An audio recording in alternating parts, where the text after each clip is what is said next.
Welcome to The Witch's Tales, where you will be immersed in stories of mystery, magic, and drama. Prepare yourself to face unexplained mysteries, bizarre phenomena, and strange adventures that will keep you glued to your eyes. With a captivating voice, we will take you into the world of thrilling stories, where truth and legend collide, making you wonder if everything is really just fiction. Eternal cycles, the mystery beneath our decisions. 1. Tone. Some sentences should be thought-provoking, eerie, unsettling, or challenging, but overall, the experience should be soothing. I sat hunched over my notes, flipping through theories on quantum entanglement, the silence of the campus library's east wing hanging in the air. It had become my sanctuary for the past few months, a quiet corner where outdated philosophy books gathered dust and fluorescent lights flickered intermittently like a faint heartbeat. It was 2:47 a.m. I had been alone for hours, my only company, the steady ticking of the clock on the wall. But then, just as I was settling deeper into my thoughts, I heard it, the tapping. 3 sharp, rhythmic beats so precise, it was as if the sound was a part of me synchronized with my heartbeat. My chair creaked as I turned the cold draft from the window, brushing my skin as I looked outside. Beyond the glass, the mathematics courtyard stretched out its stark concrete benches and twisted sculptures, casting eerie shadows under the flickering security lights. As expected, it was empty. The nearest dormitory was a quarter-mile away, and campus security had locked the outer doors hours ago. I rubbed my eyes, chalking the sound up to exhaustion and isolation. Doctoral candidates I knew were prone to such things. Hallucinations brought on by too much time spent in solitude and too much caffeine. But when I returned to my work, the sensation of being watched crept over me cold and heavy, crawling down my spine like ice. It felt so real. Too real, I could almost taste it. Something was wrong. My gaze flickered back toward the window. There was nothing there, of course, but I couldn't shake the feeling. On the 4th night, I decided to set up a webcam facing the window. The idea was simple: document anything that might explain these strange occurrences, even if it meant observing my own potential delusions. I wasn't going to dismiss my experiences until I had evidence, objective data, as any good researcher would. The tapping came again, exactly 2:47 a.m. This time, I didn't turn right away. Instead, I watched my reflection on the computer screen, observing the way my shoulders tensed, the shallow breaths that followed. The sound was real enough to trigger that kind of physical response, but that didn't mean it had an external source. When I finally turned to face the window, the courtyard was as empty as I'd expected. No footprints in the snow, no shadows creeping between the sculptures, just an undisturbed, cold expanse. But the footage, oh, the footage. Reviewing it later was what shook me. The timestamp matched the moment I heard the tapping, but the camera captured something that wasn't supposed to be there. In the reflection, there was a figure, a woman in a grey dress. Her face obscured her hands, pressed flat against the glass. The glass was untouched, pristine. No fingerprints yet. There she was, positioned exactly where the tapping sound had originated. I froze, my coffee cup halfway to my lips. I replayed the footage over and over, analyzing every frame, like a detective at a crime scene. But the more I watched, the less I understood. The reflection didn't move in sync with anything in the outside world. It wasn't real yet, it was. The camera, the sensors, it was all objective, undeniable. It was impossible. It couldn't have been a hallucination. Not this time. Sleep became a stranger after that. I lay in my graduate housing bed, staring at the ceiling, trying to come up with any explanation. Could it have been pareidolia, the mind's tendency to make patterns out of random stimuli, maybe? But the more I thought about it, the more I realized that wasn't it. Hallucinations don't appear in recorded media. Camera sensors can't create images from nothing. And yet there it was in front of me, captured on video. Something impossible. So I started documenting everything. I arrived at the library earlier each night, setting up multiple cameras, trying to catch any changes in my environment. If this was psychological, then maybe thoroughly recording my surroundings would give me some answers. But if it was something more, well, I needed evidence that couldn't be ignored. On the fifth night, the tapping became more complex. 3 beats, pause, 2 beats, pause, 5 beats. I began taking detailed notes, tracking temperature, humidity, atmospheric pressure, all the environmental variables I could think of. Even the building's heating system had its own symphony of sounds, the pipes groaning and contracting, adding to the mix of noises that were hard to pinpoint. But under all that, the tapping persisted, deliberate, precise, uncanny. The reflection started showing up more often now, sometimes staying visible for minutes at a time. Her movements seemed intentional, urgent even.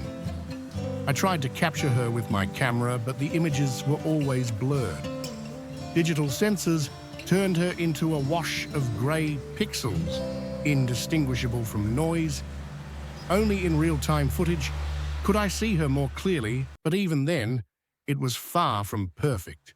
My advisor, noticing the strain on me, suggested I take a break. Why not visit the counseling center? Academic stress can do strange things to a mind under pressure. She said her concern practically scripted, but I couldn't let it go. Not now. Each night, the phenomenon grew more intricate, more detailed. The woman's dress, if it was even a dress, seemed to be from another era. The fabric was too heavy, too layered for modern fashion, and when she moved, the material defied the laws of physics. It didn't follow gravity, didn't bend to air currents. It hung there, perfectly still, or moved in impossible ways. The sixth night brought something new: condensation. The building's dry heating system didn't usually allow for moisture buildup, but there it was on the glass, right where the reflection's hands had been. Handprints formed by condensation, lasting for hours. No normal evaporation process should have allowed them to linger that long. I collected samples, but I already knew the results would be inconclusive. The liquid was just water. Nothing out of the ordinary there.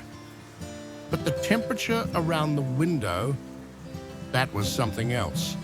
It fluctuated, dropped below ambient temperature in spots, creating microclimates that couldn't be explained by the heating system. These cold spots followed the reflection's movements as if her presence had caused them. It was unnerving. I documented it all obsessively, cross-referencing every piece of data I collected. But the more I analyzed it, the more I realized this wasn't just in my head. Whatever was happening wasn't a trick of perception. It existed in the space between what I could see and what I knew to be real. My sleep schedule deteriorated completely. The insomnia was becoming unbearable. I found myself staying up late every night, watching the camera feeds, waiting for the woman in grey to appear again.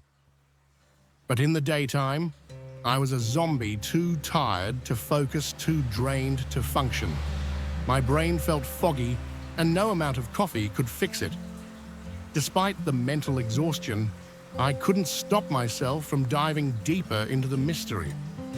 Something was compelling me to keep going, to stay at the edge of the unknown and push further. By the seventh night, things had taken a turn for the worse. The reflection started turning toward the camera. And when I say turning, I mean it. Literally like she was adjusting to face me. I felt my pulse quicken as the woman's face came into focus. Or rather, the shadow of her face. It was my face, well, it was close to mine, but wrong. The angles were distorted, stretched as if her face was molded by some kind of alien geometry. Every time I looked at her, it was like I was seeing myself from a perspective I could never quite comprehend. The mental strain was becoming too much to handle. She was aware of me now, responding to my movements. When I leaned forward, she mirrored it. When I raised my hand, she pressed hers harder against the glass. It was as if we were trying to communicate, separated by dimensions, by the space between reality and something else, entirely. The tapping continued, but it had evolved. No longer just a few beats here and there, the rhythms had become more complex patterns, like Morse code. They didn't follow any standard telegraph protocol, but there were mathematical sequences in them, prime numbers, Fibonacci patterns, constants that seemed familiar, but didn't make sense. It was like she was trying to reach me through a language I barely understood. I tried, responding. I tapped my pencils against the desk in sequences that matched the patterns I was hearing. Almost immediately, the woman's movements became more animated, more frantic, as if she was getting closer to achieving something. She was validating me, or perhaps I was validating her. The strange thing was, I didn't know what I was validating. What was the point of it all? But then a thought crossed my mind. If she existed only in my imagination, then this was all an elaborate form of self-deception. But what if she wasn't? What if I was actually making contact with something that existed beyond normal physical laws? The distinction didn't matter much anymore. My life had become a blur of sleepless nights, an obsessive recording. Nothing else seemed real anymore, not in comparison to what was happening with this woman, this thing. On the 8th night, everything changed. As soon as I entered the office, there she was already facing the camera. This time, her face wasn't just some abstract blur, it was me. But not exactly. It was my face, but warped and twisted by dimensions I couldn't comprehend. The proportions were wrong, the angles too sharp. Looking at her was like trying to visualize 4-dimensional geometry, possible in brief moments, but ultimately unsustainable. I felt nauseous, my body swaying as I looked at the reflection. My vision blurred. I gripped the desk to steady myself. This reflection wasn't just a trick of the mind, it was a crack in reality. It was showing me myself from the other side of what, another reality, another timeline, or was this just a projection of my fractured psyche? The more I looked, the more I felt like I was falling into something deeper, something that existed between dimensions. I wasn't sure if I was losing my mind or if I was finally seeing the truth. The condensation patterns on the glass had become more intricate now. Strange symbols formed in the moisture. They didn't resemble any known writing system, but when I stood there and looked at them, they felt clear.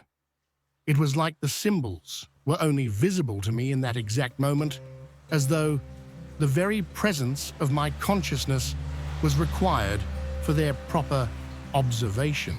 Of course, I couldn't interpret them. They were beyond me. No camera or recording device could capture their significance. Only direct observation, only me could make sense of them. But I couldn't make sense of it.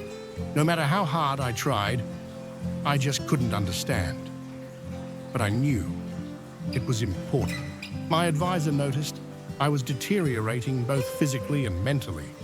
She suggested I take a break, step away from my research, and talk to someone in the counseling center. It's common for stress to manifest in strange ways, she said. But I couldn't do that, not when I was so close. I had to keep going. I had to prove what was happening. The boundaries between mental and physical reality were more permeable than anyone had ever imagined. My colleagues noticed too. They started talking among themselves, worried about my well-being. I overheard them discussing my mandatory leave, but I couldn't focus on that. I was obsessed with the woman in grey. I was obsessed with the window. The glass wasn't just glass anymore, it was a membrane, a barrier between dimensions.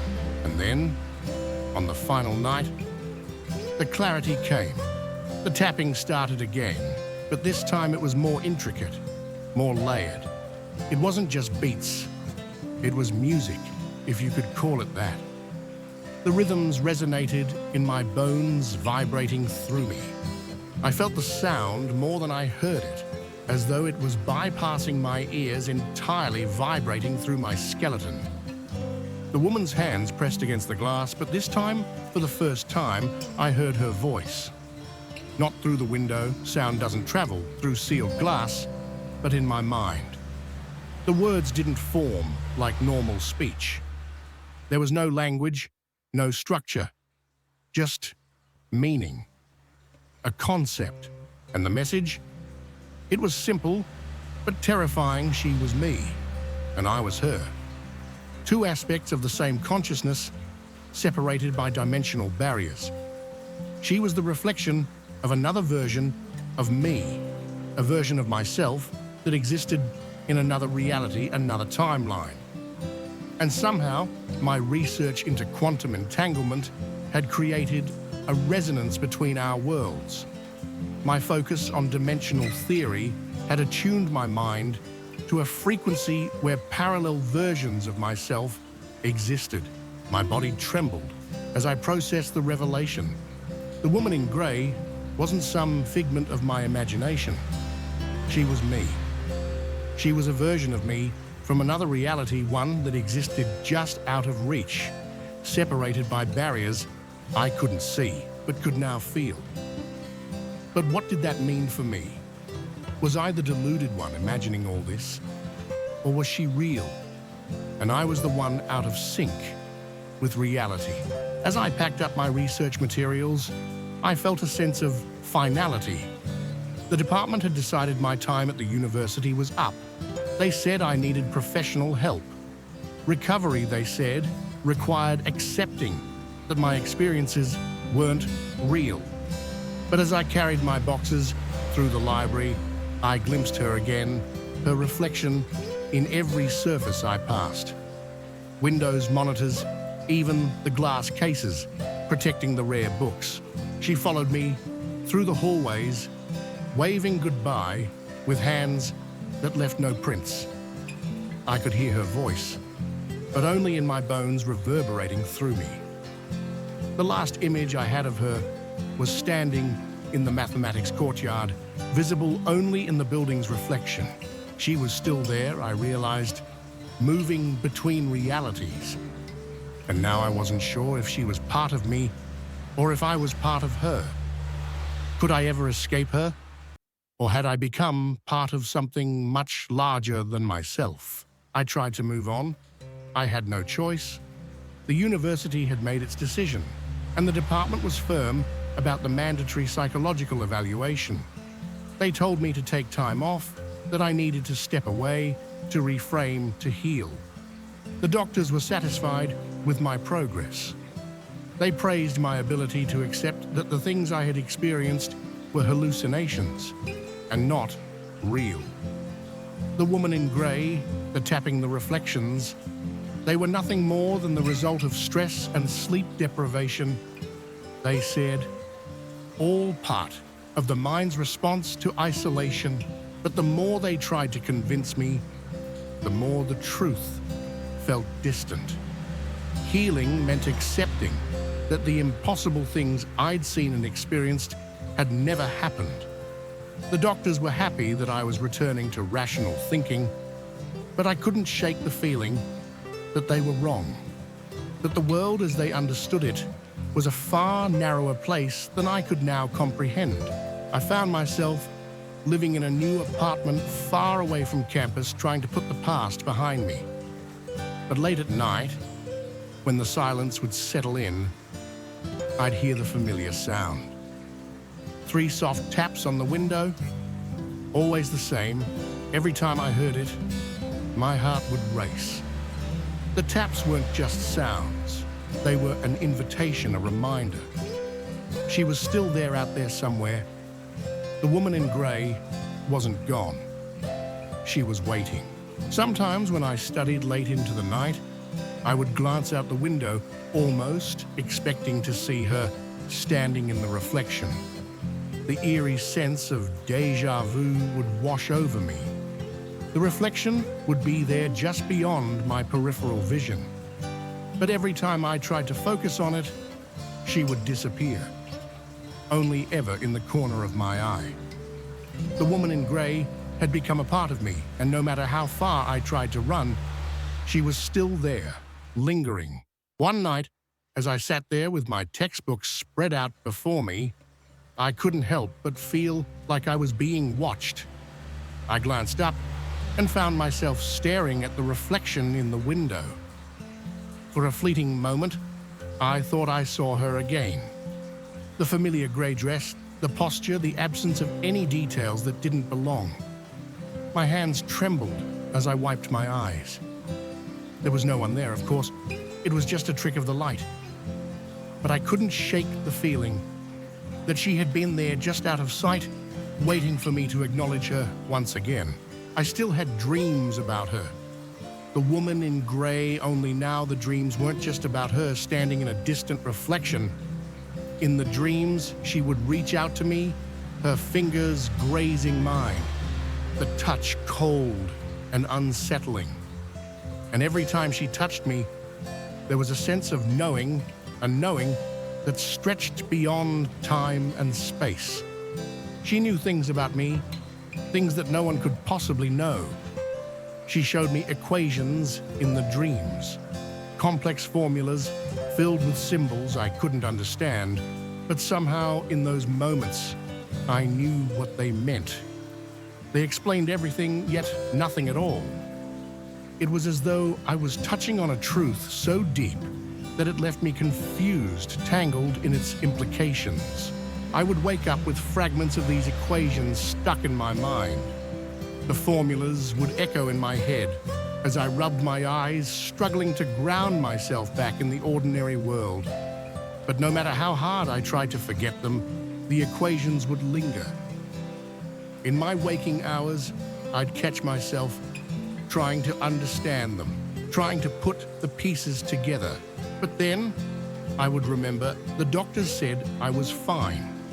They said these were just the lingering effects of my breakdown. They said that time would heal, and soon I would stop hearing those 3 soft taps on the window, and the reflections would fade into memory. The truth, however, was different.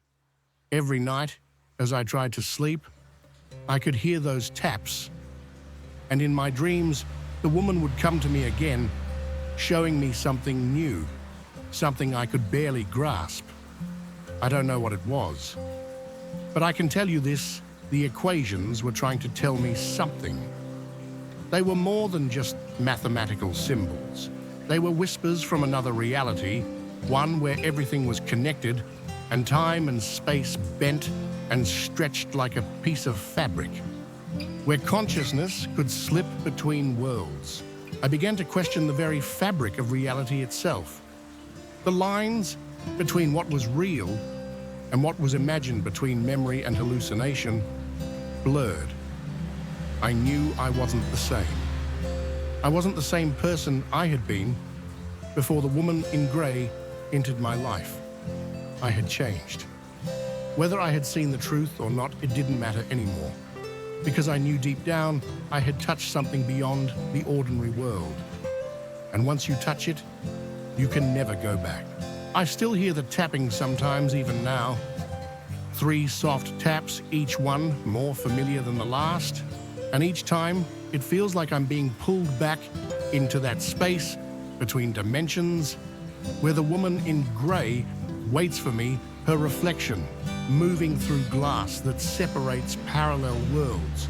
The equation she showed me in my dreams, it's still there in the back of my mind, always just beyond reach. I don't know what it all means, but I know one thing for sure: reality isn't what we think it is. We're living on the edge of something far greater than we can understand, and I've barely scratched the surface. Maybe healing means accepting that I'll never know the truth. Maybe it means accepting that some things, some experiences, are beyond the reach of human understanding. Maybe I'll never be free of the woman in grey. Maybe she's not just a figment of my imagination. Maybe she's a glimpse into another reality, another version of myself, just beyond the veil. The boundary between our worlds is thinner than we think, and once it's been crossed, there's no going back.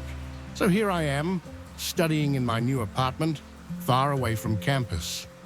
The tapping on the window continues a reminder of what I've experienced, a reminder of what's out there waiting, in the reflections in the spaces between realities. And I can't help but wonder, will I ever escape it? Or have I already become part of something far bigger than myself? Traveler, the next unsuspecting soul to pass through the midnight hours with their headlights as the only company. What if I had been the one they were looking for all along? What if there's something about me, something hidden just beneath the surface that caught their attention? I don't know. It's a question that lingers like a shadow that follows me from town to town. The cars, the escort, whatever it is, seems to be a part of something larger, something I can't fully comprehend. It's as though the world around me isn't as random as I once thought. Maybe these encounters, these strange patterns, aren't just coincidences after all. Maybe we're all part of something bigger, something that we can't see until it's right in front of us. And now, as I drive home from business trips, or simply take the long way back, my eyes flicker to the rearview mirror with an urgency I can't ignore. Every car behind me feels like it's a part of something more. That sense of being followed, observed, is always with me. Maybe it's paranoia, or maybe it's the knowledge that somewhere out there, those sedans are still waiting just behind me, keeping pace with the rhythm of a world I can't fully understand. In the quiet of the night, in those moments when the world feels most still, I sometimes wonder, are they still out there? Have they found what they were looking for? And if so, does that mean I've become part of their search? Part of something I don't even know how to name? There's no way to be sure. But as I drive, I know one thing for certain: the road I travel now, no matter how familiar, will never feel the same.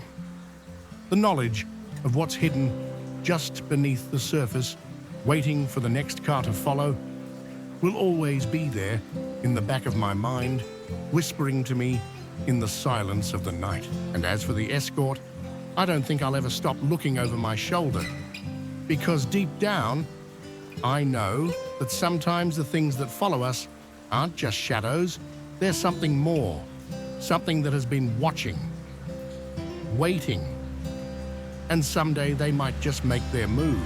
Spending so much time on the floor, and I turned toward the hallway. There, in the dim light of the kitchen, the grandfather clock stood tall and still, yet the sound of ticking was unmistakable. It was a slow, deliberate tick, as though time itself was awakening from a long, dormant sleep. I walked toward the hallway, my heart pounding in my chest, my mind struggling to reconcile the impossible with the ordinary. The clock hadn't ticked in years, not since my grandfather had passed. I'd always assumed it was broken, a relic of the past, like everything else in this house. But now it seemed to have found its voice again, one that had been silent for far too long. When I reached it, the clock was as still as ever, yet the sound continued echoing through the space around it.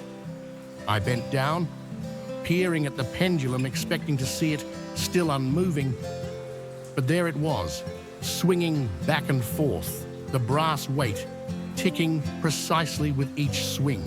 My breath caught in my throat. I reached for the clock's face, my fingers trembling as I touched the cold glass. The hands moved slowly, steadily, ticking toward midnight, just as they had before, decades ago. How was this possible? I could feel my pulse quickening, the questions building faster than I could keep up. I had to check the back to see if someone had tampered with the mechanism.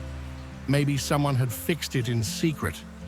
But as I walked around the clock to examine the back, I noticed something strange. The floor beneath the clock seemed different. The wooden boards were darker than the rest of the floor, the grain unusually warped. I bent down to touch it, and my fingers brushed against something cold and smooth beneath the surface of the wood. A chill ran through me as I ran my fingers along the wood, feeling a slight indentation. I pressed harder, and the section of floor shifted, revealing a hidden compartment, almost as if it were meant to be found. My breath caught in my throat again. I had never noticed this before. The house had been in the family for generations, yet this secret, this hidden compartment had remained untouched until now. Inside the compartment was an old envelope, its edges yellowed with age, its wax seal broken. With shaking hands, I opened it, revealing a single piece of paper. The handwriting was unmistakably my grandfather's, yet the words on the paper made no sense. The note was brief, a single sentence scrawled in ink. Time is not always what it seems. Below it, in the same hurried script, was a date. Exactly 3 months ago, the day my mind raced.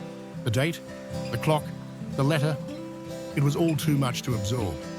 I stared at the paper, my thoughts spinning in a whirl of confusion and disbelief. Was this some kind of message from beyond the grave? Was my grandfather trying to tell me something important? Before I could process any more, the clock ticked again.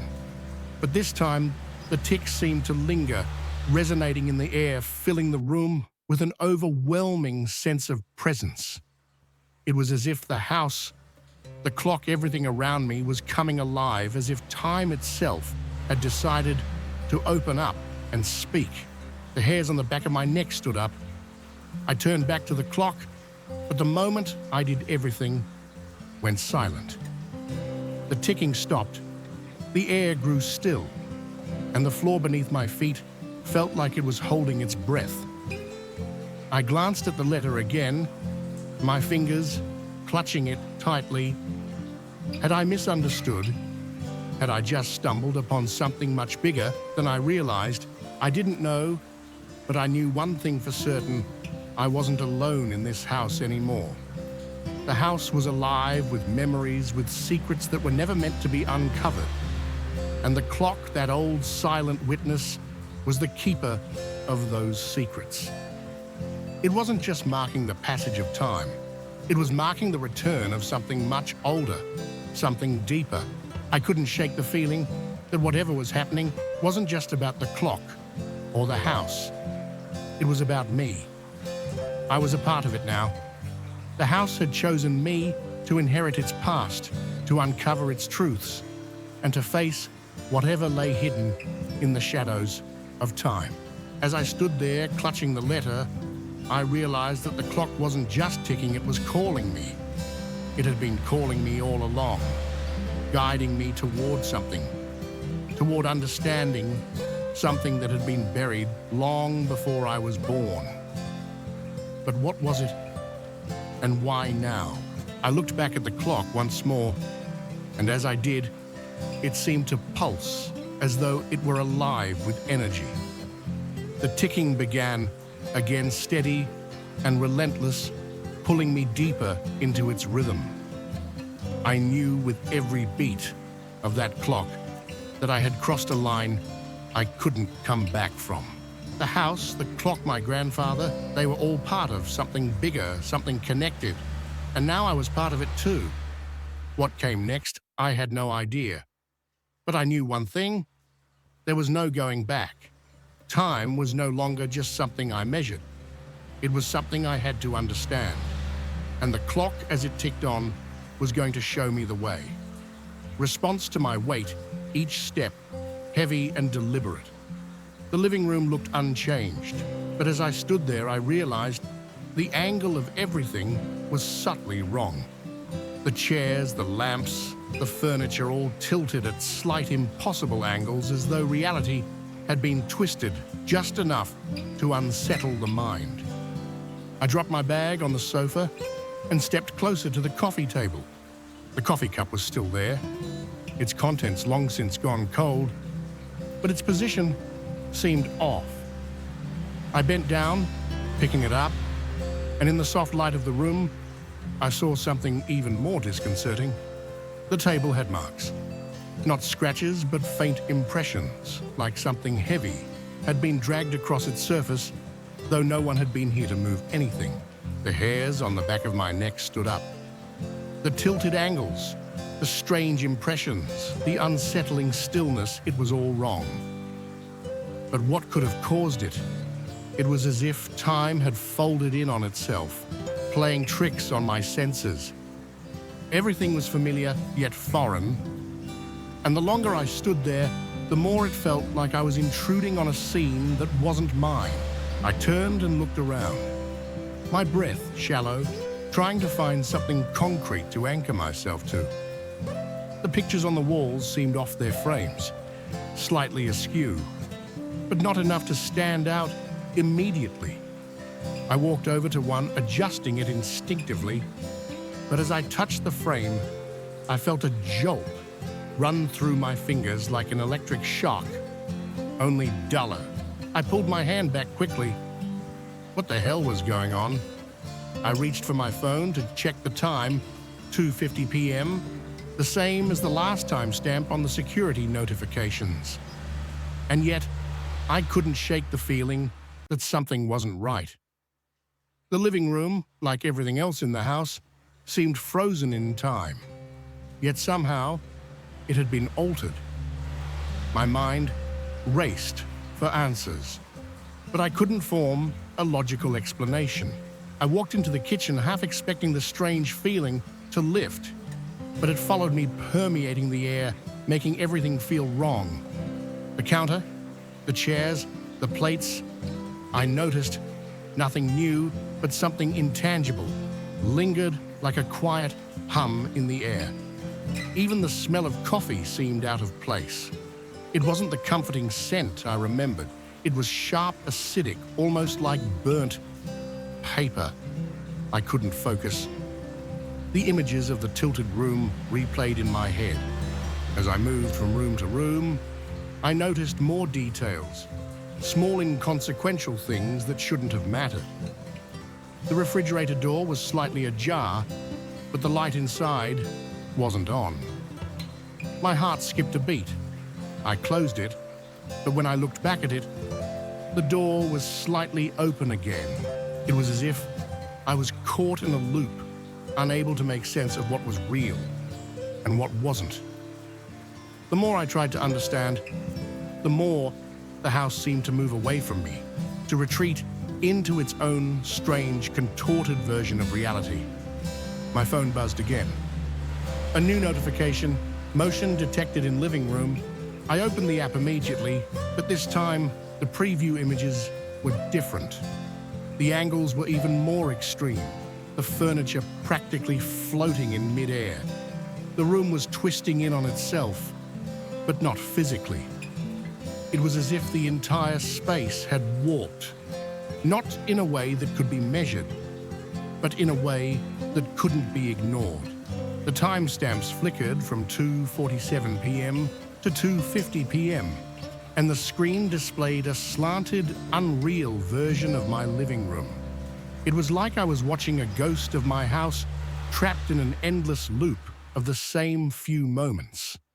I scrolled back to the first notification, seeing the same impossible angles.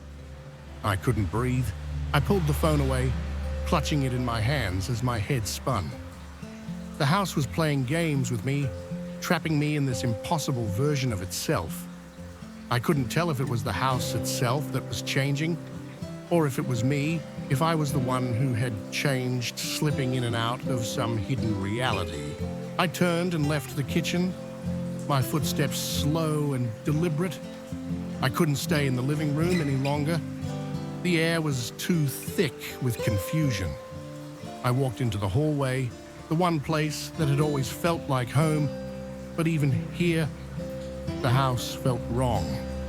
The walls were more oppressive, the shadows deeper, as if they were waiting to consume me. I turned to the clock. It was 2:47 p.m. Again. The hands hadn't moved. The pendulum was still, as if everything had come to a standstill. And yet the entire house was shifting, growing more distorted with every moment. I stared at the clock, waiting for the inevitable sound of it, ticking again, waiting for the next shift in reality. The house felt alive, as if it was feeding off my confusion, my fear. It wasn't just the house itself, it was me, my thoughts, my memories. They were becoming part of the house, the walls, the clock, the furniture. It was all merging with me, blurring the lines between where I ended and where the house began. I couldn't escape it. The notifications, the strange angles, the impossible changes. The more I tried to make sense of it, the more the house twisted around me. It wasn't just a house anymore. It was something else, entirely something that knew me better than I knew myself. I stood in the hallway, staring at the clock, waiting for it to start again. But it didn't. It stayed frozen at 2:47 p.m., as if mocking me.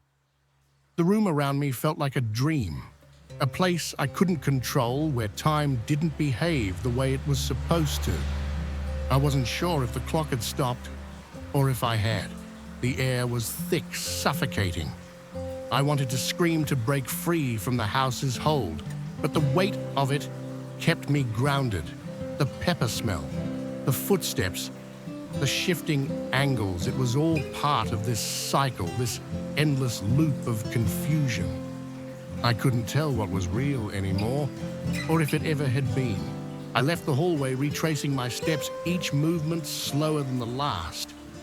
The house was changing again. I could feel it in my bones. But this time, I wasn't just trying to make sense of it. I knew it was pointless. I wasn't in control anymore. The house was, and I was just a part of its strange, shifting reality. I couldn't run. I couldn't escape.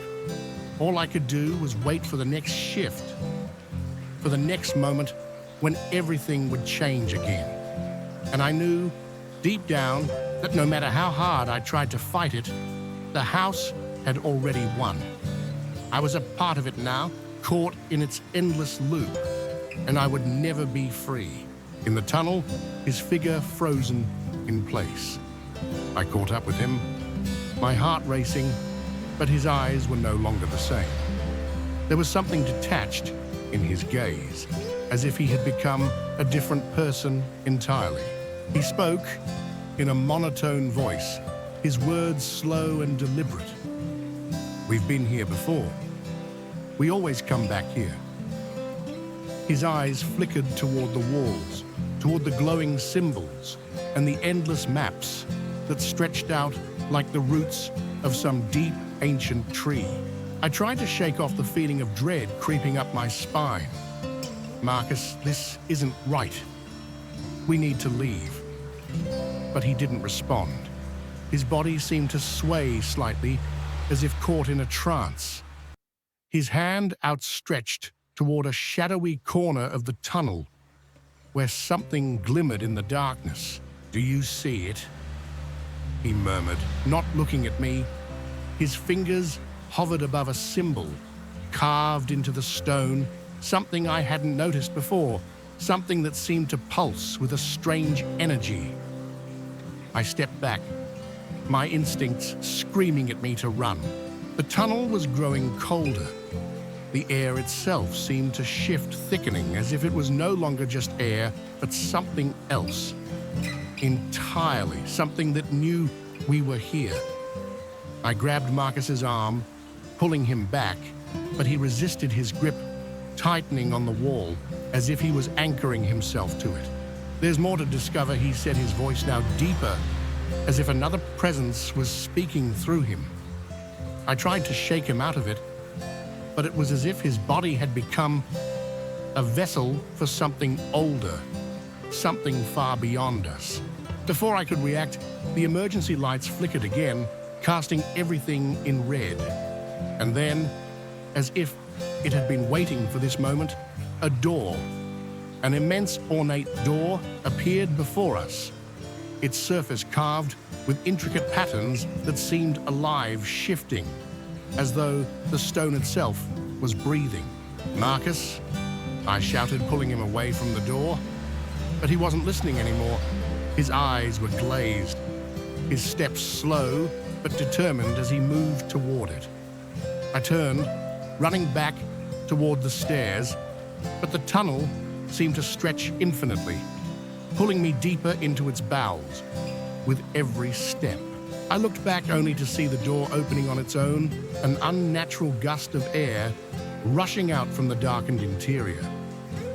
The shadows inside seemed to pulse alive with an unseen presence, and I knew that whatever lay beyond that door was no longer a part of our world. It was something else.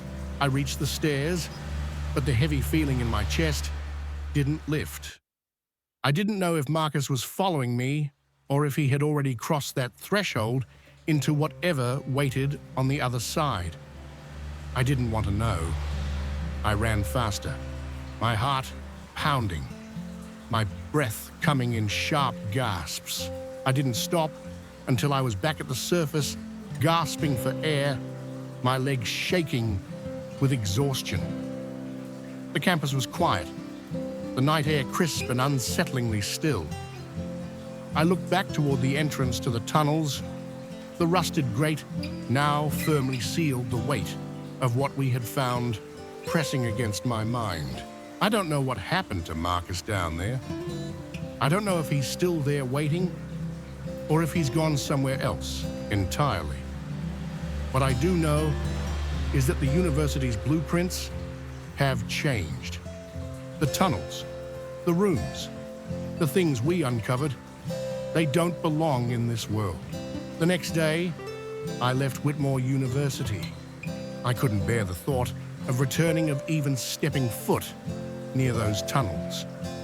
I tried to forget what I'd seen, but every now and then, when the wind is just right, I hear the faint hum of machinery beneath my feet.